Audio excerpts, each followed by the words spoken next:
Hello dear children, welcome to Kids Area Online. Exam എങ്ങനെയുണ്ടായിരുന്നു? Easy ആയിരുന്നോ?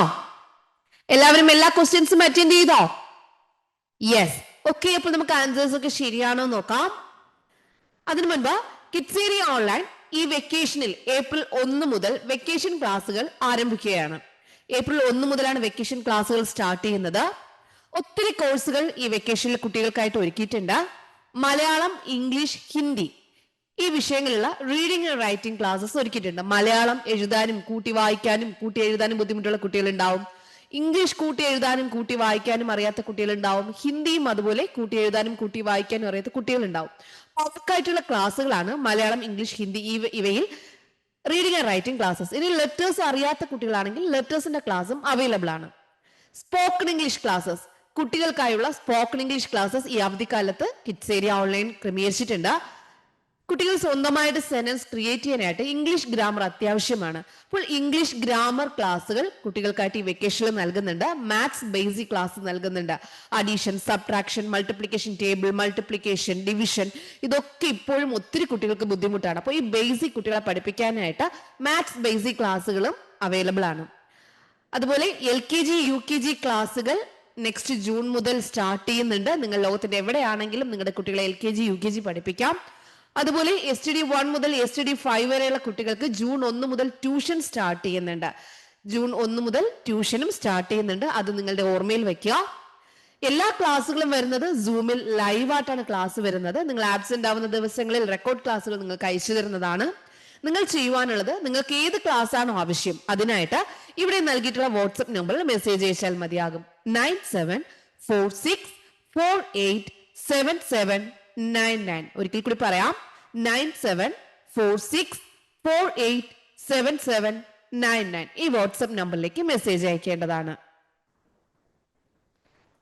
Class 3 Malayalam exam ആയിരുന്നു അല്ലെ. HS അറ്റച്ച്ഡിന്റെ ക്വസ്റ്റ്യൻ പേപ്പർ ആണ്. ഇൻഡിപെൻഡന്റ് സ്കൂളിലുള്ള ക്വസ്റ്റ്യൻ പേപ്പർ അല്ല, HS അറ്റച്ച്ഡ് സ്കൂളിലെ ക്വസ്റ്റ്യൻ പേപ്പർ ആണ്. ഇൻഡിപെൻഡന്റ് ക്വസ്റ്റ്യൻ പേപ്പർ ഉടനെ ഇടുന്നതാണ്.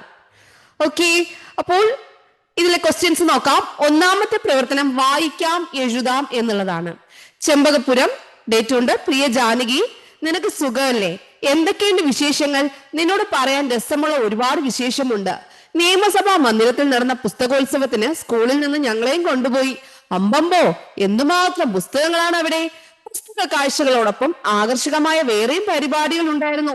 വായനയാണ് ലഹരി എന്നതാണ് പുസ്തകോത്സവത്തിന്റെ സന്ദേശം. ഇത് ശരിവെക്കുന്ന രീതിയിൽ തിരക്കുകളിൽ നിന്നെല്ലാം ഒഴിഞ്ഞു മാറി ചില പുസ്തക പുഴുക്കൾ വായനയിൽ മുഴുകിയിരിക്കുന്നത് വേറിട്ട ഒരു കാഴ്ച തന്നെ. ഞാനും ചില പുസ്തകങ്ങൾ വാങ്ങി. പിന്നെ ഞങ്ങൾ നിയമസഭാ മന്ദിരത്തിനകത്തേക്ക് കടന്നു. ആ കെട്ടിടത്തിന്റെ പ്രത്യേകതകളെല്ലാം അവിടെ ഉണ്ടായിരുന്ന ഒരു ഉദ്യോഗസ്ഥൻ പറഞ്ഞു തന്നു. 8 നിലകളുള്ള നിയമസഭാ മന്ദിരത്തിന്റെ 3 നിലകൾ തറനിരപ്പിന് താഴെയും 5 നിലകൾ തറനിരപ്പിന് മുകളിലുമാണ്. അത്രയും വലിയ കെട്ടിടമായിട്ട് പോലും അതിനുള്ളിൽ നിഴലോ എക്കോയോ ഇല്ല എന്നത് അത്ഭുതം തന്നെ. അവിടെ ഉപയോഗിച്ചുള്ള തടിയെല്ലാം നിലമ്പൂർ തേക്കാണത്രേ. മ്യൂസിയത്തിലും മൃഗശാലയിലുമെല്ലാം അന്ന് പ്രവേശനം സൗജന്യമായിരുന്നു. പിന്നെ ഞങ്ങൾ ഡബിൾ ഡക്കർ ബസ്സിൽ തലസ്ഥാന നഗരം മുഴുവൻ ചുറ്റിക്കണ്ടു. രാത്രിയോടെ തിരികെ നിയമസഭാ മന്ദിരത്തിലെത്തി മെഗാ ഷോയും കണ്ട ശേഷമാണ് മടങ്ങിയത്. അടുത്ത തവണ നീയും വരണേ. സ്നേഹത്തോടെ സന. അപ്പൊ സന കൂട്ടുകാരിക്ക് എഴുതിയ കത്താണ്. ചുവടെ ചേർത്തിട്ടുള്ള ചോദ്യങ്ങൾക്ക് ശരി ഉത്തരം കണ്ടെത്തി എഴുതൂ. മെഗാ ഷോ നടന്നത് എപ്പോഴാണ്? മെഗാ ഷോ എപ്പോഴായിരുന്നു? എല്ലാം കഴിഞ്ഞ ശേഷം അവർ തിരിച്ച് രാത്രിയാണ് എത്തിയത്. എപ്പോഴാ? മെഗാ ഷോ രാത്രിയായിരുന്നു. രാത്രിയാണ് ഉത്തരം. രണ്ടാമത്തെ ചോദ്യം, ചുറ്റിക്കണ്ടു എന്ന പദം ശരിയായി പിരിച്ചെഴുതുക. ഓപ്ഷൻ ബി ആണ് ചുറ്റി പ്ലസ് കണ്ടു. ഓക്കെ, ഇനി മൂന്നാമത്തെ ചോദ്യം നോക്കാം. പുസ്തകപ്പുഴുക്കൾ എന്നതുകൊണ്ട് ഉദ്ദേശിക്കുന്നത് എന്താണ്? ഓപ്ഷൻ ഡി ആണ് കൂടുതൽ സമയം പുസ്തകം വായിച്ചിരിക്കുന്നവർ. നാലാമത്തത് നോക്കാം. അമ്പമ്പോ, എന്തുമാത്രം പുസ്തകങ്ങളാണ് ഇവിടെ. അടിവരയിട്ട പദം വ്യക്തമാക്കുന്ന ഭാവം ഏത്? ഓപ്ഷൻ എ അതിശയം. ഓക്കെ, ഇനി അഞ്ചാമത്തെ ക്വസ്റ്റ്യൻ നോക്കാം. താഴെ പറയുന്നവയിൽ പുസ്തകോത്സവവുമായി ബന്ധപ്പെട്ട് ഒരുക്കിയിരിക്കുന്ന സൗകര്യങ്ങളിൽ പെടാത്തത് ഏതായിരുന്നു? സൗജന്യ ട്രെയിൻ യാത്ര മാത്രം ഇതിൽ പറഞ്ഞിട്ടില്ല. മൃഗശാലയിലുള്ളതും സൗജന്യ ഡബിൾ ഡക്കർ അതൊക്കെ പറഞ്ഞിട്ടുണ്ട്. നിയമസഭ കാണാനുള്ള അവസരം എല്ലാം പറഞ്ഞിട്ടുണ്ട്. ട്രെയിൻ യാത്ര പറഞ്ഞിട്ടുണ്ട്. അപ്പൊ ഇതിൽ പറഞ്ഞിട്ടില്ലാത്തത് ഏതാണ്? സൗജന്യ ട്രെയിൻ യാത്ര. അപ്പൊ ഇതായിരുന്നു ആദ്യത്തെ പ്രവർത്തനം 1ന്റെ ഉത്തരങ്ങൾ. രണ്ടാമത്തെ പ്രവർത്തനം അക്ഷരമാല ക്രമത്തിൽ പുസ്തകങ്ങളെ എഴുതുക. ഇവിടെ ക്ലാസ് ടീച്ചർ വാങ്ങിയ പുസ്തകങ്ങളാണ്. കാലം, നാലുകെട്ട്, അസുരവിത്ത്, മഞ്ഞ്, രണ്ടാമൂഴം, നിന്റെ ഓർമ്മയ്ക്ക്. ഇതിനെ അക്ഷരമാല ക്രമത്തിൽ എഴുതുക.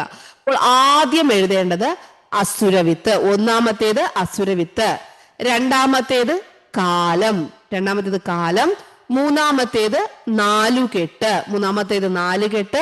നാലാമത്തേത് നിന്റെ ഓർമ്മയ്ക്ക്, അഞ്ചാമത്തേത് മഞ്ഞ്, ആറാമത്തേത് രണ്ടാമൂഴം. ആദ്യം എഴുതേണ്ടത് അസുരവിത്ത്, രണ്ടാമത് കാലം, മൂന്നാമത് നാലുകെട്ട്, നാലാമത് നിന്റെ ഓർമ്മയ്ക്ക്, അഞ്ചാമത് മഞ്ഞ്, ആറാമത് രണ്ടാമൂഴം. ഓക്കെ, അപ്പോൾ എല്ലാവരും ഇത് ശരിയായിട്ട് എഴുതിയല്ലോ. അടുത്ത ചോദ്യം നോക്കാം. പുസ്തകം ഉത്തരമായി വരുന്ന ഒരു കടങ്കഥ തയ്യാറാക്കൂ. പുസ്തകം ഉത്തരമായി വരുന്ന ഒരു കടങ്കഥ എഴുതുക എന്നുള്ളതായിരുന്നു രണ്ടാമത്തെ ക്വസ്റ്റ്യൻ. മൂന്നാമത്തത് വരികൾ കൂട്ടിച്ചേർത്ത് എഴുതാം. കാഴ്ചകൾ കണ്ട് യാത്ര ചെയ്യുന്നതിനിടെ സനയും കൂട്ടുകാരും പാടിയ പാട്ടാണിത്. കൂടുതൽ വരികൾ എഴുതി ചേർക്കൂ. ഇരുനില വണ്ടിയിൽ വിരുന്നു വന്നൊരു കുട്ടിക്കൂട്ടം ഞങ്ങൾ, നഗരക്കാഴ്ചകൾ കണ്ടുരസിക്കും കുസൃതിക്കൂട്ടം ഞങ്ങൾ, ഹായ് കുസൃതിക്കൂട്ടം ഞങ്ങൾ.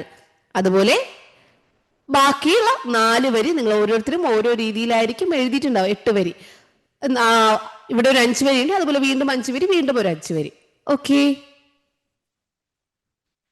നാലാമത്തെ പ്രവർത്തനം വിവരണം എഴുതുക എന്നുള്ളതായിരുന്നു. ഡബിൾ ഡക്കർ ബസ്സിലെ യാത്രക്കിടയിൽ സന കണ്ട വേറിട്ട കാഴ്ചയാണ് ചുവടെ കൊടുത്തിട്ടുള്ളത്.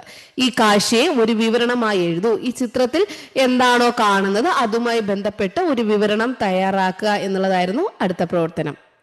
അഞ്ചാമത്തെ പ്രവർത്തനം സന വായിച്ച കഥയുടെ ആദ്യ ഭാഗമാണ് ചുവടെ കൊടുത്തിട്ടുള്ളത്. കഥ പൂർത്തിയാക്കൂ, ഉചിതമായ തലക്കെട്ടും നൽകൂ. ആ വലിയ വീട്ടിലെ മനോഹരമായ അക്വേറിയത്തിൽ എത്തിയിട്ടും മീൻ കുഞ്ഞിന് സന്തോഷമായില്ല. കുളത്തിൽ അമ്മയോടൊപ്പം ജീവിതം തന്നെ മതിയായിരുന്നു. സന വായിച്ച കഥയുടെ ആദ്യ ഭാഗമാണ് ഇവിടെ കൊടുത്തിരിക്കുന്നത്. ഇനി ഇത് പൂർണ്ണമാക്കുക, കഥ പൂർണ്ണമാക്കുക. എന്നിട്ട് ആ കഥയ്ക്ക് എന്ത് ചെയ്യുക? തലക്കെട്ടും കഥയ്ക്ക് പേരും കൊടുക്കുക. ആ മീൻ കുഞ്ഞിന് വീട്ടിൽ നിന്ന് അക്വേറിയത്തിലാക്കിയിട്ടുണ്ട്. അറിയാലോ, അക്വേറിയം എന്ന് പറഞ്ഞാൽ അറിയാലോ, നമ്മൾ വീട്ടിലുള്ള ആ ഒരു ഗ്ലാസ് ജാറിൽ വളർത്തില്ലേ, അതാണ്. അപ്പോൾ അമ്മയോടൊപ്പം ജീവിതം മതിയായിരുന്നു എന്നുള്ള മീൻ കുഞ്ഞ് പറയുന്നതും ആ ഒരു കാര്യത്തെക്കുറിച്ച് ഒരു കഥയാക്കി എഴുതുക. എന്നിട്ട് പേരും കൊടുക്കുക. ഇതായിരുന്നു നെക്സ്റ്റ് ആക്ടിവിറ്റി. ആറാമത്തെ പ്രവർത്തനം അറിയിപ്പ് തയ്യാറാക്കാം. നിയമസഭാ പുസ്തകോത്സവം കണ്ട സനയും കൂട്ടുകാരും സ്കൂളിൽ ഒരു പുസ്തകോത്സവം സംഘടിപ്പിക്കാൻ തീരുമാനിച്ചു. പുസ്തകോത്സവത്തിന്റെ അറിയിപ്പ് തയ്യാറാക്കൂ. അറിയിപ്പ് ബോർഡ് തയ്യാറാക്കുക എന്നായിരുന്നു ആറാമത്തെ പ്രവർത്തനം. അപ്പൊ ഇതായിരുന്നു ഈ വർഷത്തെ HS അറ്റേസ്റ്റഡ് കുട്ടികൾക്കുള്ള മലയാളം ക്വസ്റ്റ്യൻ പേപ്പർ.